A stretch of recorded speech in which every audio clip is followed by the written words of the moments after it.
আলু ভেন্ডির এই রেসিপিটা করার জন্য ভেন্ডি আর আলুগুলো লম্বা লম্বা করে কেটে নিয়েছি। সর্ষের তেলটা গরম হলে ভেন্ডিগুলো দিয়ে সামান্য পরিমাণে নুন দিয়ে ভেন্ডিগুলো হালকা করে ভেজে তুলে রাখবো। ওই তেলেই আলুগুলো সামান্য নুন দিয়ে ভেজে তুলে রাখবো।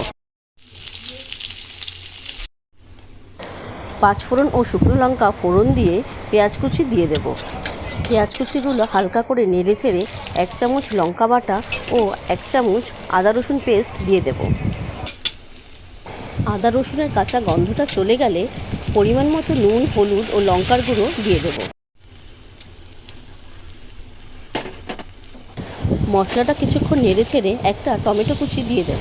টমেটোটা এখানে আমি লাস্টে ব্যবহার করলাম যাতে টমেটোটা পুরোপুরি গলে না যায়। এবার ভেজে রাখা আলু ও ভেন্ডিগুলো দিয়ে মশলার সাথে কিছুক্ষণ কষিয়ে নেব। আরও 2 মিনিট রান্না করে আলু ভেন্ডিটা এবার নামিয়ে দেব।